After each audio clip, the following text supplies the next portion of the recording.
y confirmado cuál es la causa del brote de salmonelosis en el Festival de Vino del Somontano. Ha sido el tomate puesto en unas tostadas, Bea. Eso es, después de todas las investigaciones que han realizado desde el Salus, sí que es verdad que se ha localizado, como decimos, en esas tostadas que se untaron con tomate. Esas tostadas las tenemos ahí. ¿Dónde se ha encontrado esa bacteria salmonelosis? Pues en el mismo tomate crudo, también en los instrumentos que se utilizaron para cortarlo, para triturarlo, y en las personas que lo manipularon. Se está estudiando cómo se pudo transmitir esta bacteria, la salmonela, y se barajan varios escenarios, desde varias posibilidades. ¿Cuáles de ellas? Pues hay tres que cobran fuerza. Una de ellas sería que hubiera vertidos en el agua de riego, en la huerta donde salieron esos tomates, o que el abono estuviera en mal estado. También podría ser que esos tomates hubieran estado en contacto con las heces de algún animal que se hubiera colado en la huerta. Pues queremos hablar a esta hora con Pilar Faustino. Ella es consultora de seguridad alimentaria. Muy buenos días, Pilar, ¿cómo está? Hola, buenos días. Bien, encantada de estar con vosotros de nuevo. Bueno, explíquenos, esta bacteria de la salmonelosis podía estar en el tomate crudo, que recordamos no era tomate rosa de Barbastro, en ese tomate crudo, en las cuchillas de la batidora, también en unos pinceles donde se untaba ese tomate en las tostadas. Cuéntenos cómo es así, cómo sigue toda esa cadena alimentaria. Bueno, pues aquí es importante fijar que ya viendo estos resultados que nos aportan desde el laboratorio y por lo tanto desde la administración pública, es posible que tengamos esa contaminación en tomates, como podría ser en cualquier otra fruta u hortaliza, y previsiblemente la contaminación de ese alimento viniendo del campo podría venir en cuanto a que haya algún tipo de contaminación en el riego, en el agua de riego, o bien en el abono. Esto a veces ocurre también cuando usamos abonos orgánicos y que, bueno, pues para quien no lo sepa, pues abono orgánico, pues podríamos tener un foco, un origen de contaminación fecal. Pero también se ha indicado que hay contaminación por salmonela en los útiles de trabajo del establecimiento donde se ha localizado el foco. Y eso implica que, bueno, pues no solo podríamos tener ese foco de contaminación en origen, sino que también podríamos estar hablando de unas malas praxis de higiene dentro del establecimiento, ya que, bueno, pues como he indicado, es importante tener en cuenta que, bueno, pues se puede ir trasladando entre lo que llamamos contaminación cruzada, los útiles que se emplean para el triturado o la manipulación de ese alimento, así como las manos de los operarios, de las personas, de los empleados que están manipulando estos alimentos y utensilios. Es muy importante esa parte de higiene de manos y del alimento. Desde el Gobierno de Aragón nos dicen que se está limpiando desde ayer ya a esta hora y desinfectando ese establecimiento que ha cerrado de motu propio. ¿Cómo estarán siendo esas labores de limpieza? ¿Sirve con una simple limpieza? ¿Hay que utilizar algún producto especial? Bueno, es importante que aquí, si hablamos de lo que es la instalación del establecimiento, es importante que sí que hagan bueno, una limpieza y una desinfección. Esta segunda parte es absolutamente necesaria de todo el establecimiento. Superficies de trabajo, útiles de manipulación, por supuesto las manos de los operarios, eso está claro, mesas, en fin, todo lo que es la cocina y los útiles. Con un sencillo lavado no sería suficiente. Es necesario, como decía, esa limpieza y desinfección de todos estos elementos.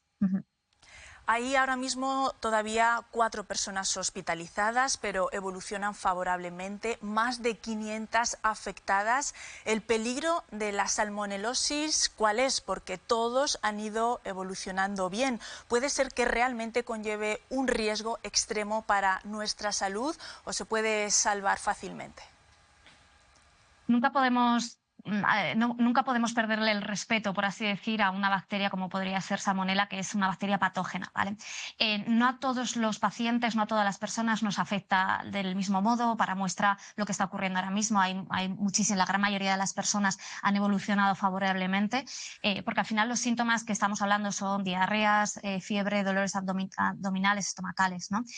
¿quién tiene mayor riesgo y que por lo tanto pueda sufrir alguna complicación? Pues lo que denominamos las poblaciones de riesgo. Estamos hablando de niños, mujeres embarazadas, personas mayores y en definitiva personas que tengan un sistema inmune bajito, deficitario.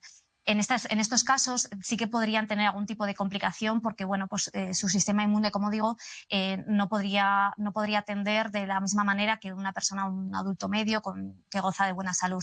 En estos casos, en esas personas en los que hay que prestarle especial atención y bueno, pues viendo también las personas que están hospitalizadas todavía, pero sí que me alegra saber que, bueno, pues que están evolucionando de forma favorable, que es lo normal y lo habitual.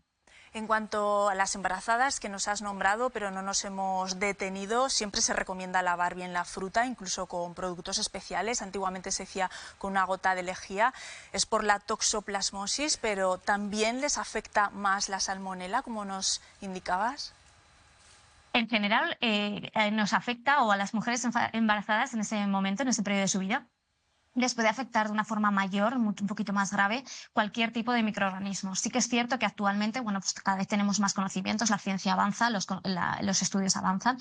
Y bueno, pues tenemos conocimientos en cuanto a toxoplasmosis, que lo podríamos tener en diferentes productos, sobre todo productos cárnicos curados o que no han sido totalmente curados, ¿no? Y por supuesto cárnicos crudos. Sí que hay una recomendación general que para estas personas, las mujeres embarazadas, pues tienen que prestar especialmente atención en cuanto al cocinado, igual que con salmonela. Estamos hablando de la misma práctica, ¿vale? Tendríamos que hacer un buen cocinado de al menos 70 grados durante 2 minutos en el centro del alimento, ¿de acuerdo? Eso es un cocinado normal para cualquier persona que esté en su casa. Pero si estamos hablando de frutas y hortalizas, también podrían verse afectadas no solo por toxoplasmosis, sino también por salmonela, como es este caso que estamos teniendo en este momento.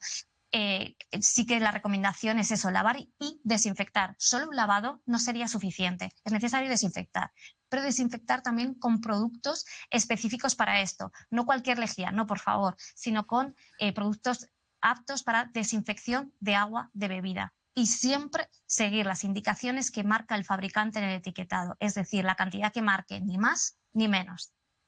Pues Pilar, muchísimas gracias, seguiremos esos consejos. Gracias, como siempre.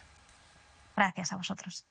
Bueno, Enrique, desde la denominación de origen del tomate rosa de Barbastro aseguran que no era tomate rosa, pero sí que era tomate de explotaciones agrícolas de Barbastro.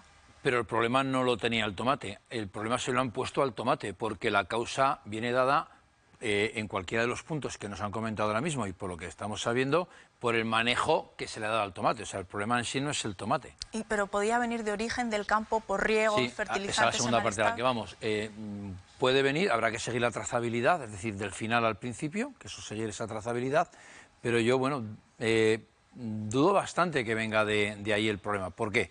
En primer lugar, porque no puede ser un caso de fertilizantes, más puede ser un caso de algún fitosanitario, pero aún así todos los fitosanitarios tienen un periodo de supresión, están muy controlados. ¿El agricultor puede hacer un mal uso? Por supuesto que sí, pero lo pongo bastante en duda que en estos momentos se arriesguen a cualquier cosa de este tipo, además en la fase final, ¿no?, del tomate. Y luego, por otra parte, desde que se hace y luego el tema de los abonos orgánicos.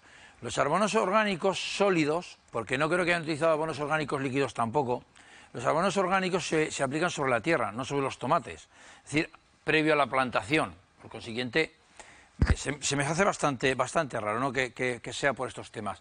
Y luego la tercera parte que iba a comentar, bueno, pues desde que se recogen en la huerta hasta que llegan a un establecimiento hay un control de calidad.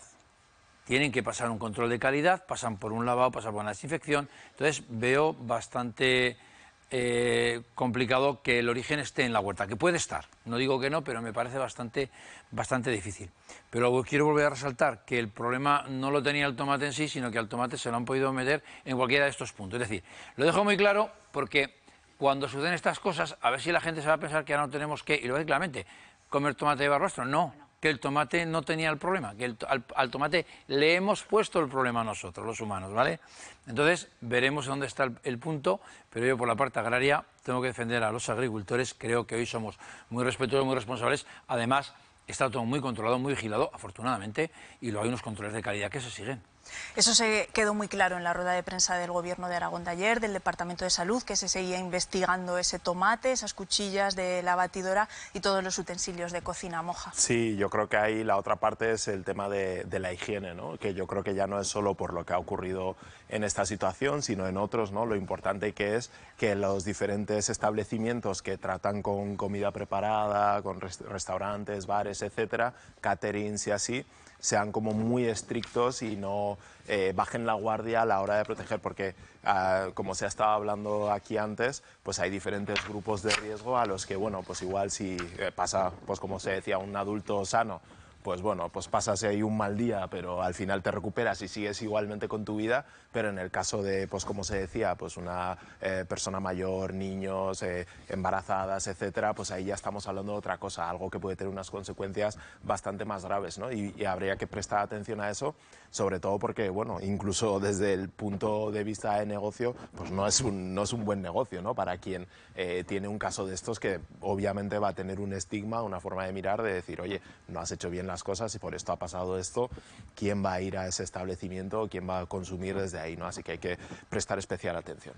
Porque es que además, hablaba Enrique un poco del estigma. A ver, no me vaya a quedar el estigma sobre el tomate. Bueno, y no vaya a quedar el estigma sobre el festival que celebraba 25 años y que es maravilloso. O sea, hay que ir volvamos siempre a Barbastro y volvamos a consumir el mejor tomate del mundo, Enrique, uno de los mejores.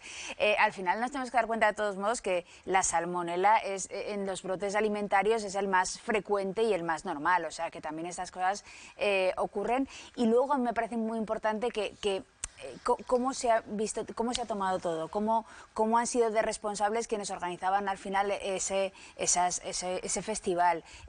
¿Cómo se ha actuado ahora mismo desde el Gobierno de Aragón? Así que yo creo que estamos en el buen camino de, desde luego, de prevenir para otras veces, aprender del error, pero sabiendo eso, que es algo bastante habitual. Sí que es verdad que creo yo que los alimentos en verano, y con estas altas temperaturas que tenemos y en tema de festivales, al aire libre, este tipo de cosas, el protocolo habría que variarlo un poco seguramente en el faenado, en el trabajo que se hace, ¿no? Y en la normativa, ¿no? Con respecto a lo que en otras épocas del año, cuando las temperaturas son mucho más bajas, claro. Este tipo de cosas, ¿no? Porque creo que puede estar allí parte. Sí, esto en Islandia no les pasa directamente, problema, ni en los fiordos noruegos no les pasa. Les pasan otras cosas. Ah, bueno. Pero bueno, o sea, la parte de los agricultores, o sea, como que también, que no, o sea, no se ha descartado esa parte también, y habrá que ver incluso si en algún uso de algunos productos de forma que no era la correcta, pues también pueda estar ahí, ¿no? Como que dentro de toda esta cadena, pues supongo que dentro de unos días sabremos exactamente dónde está el fallo. Yo no lo descarto, pongo los puntos, ¿no? De cómo trabajamos en el campo, cómo se hacen las cosas, y por eso lo veo poco probable, pero por supuesto pues puede estar ahí el origen también, no digo que no.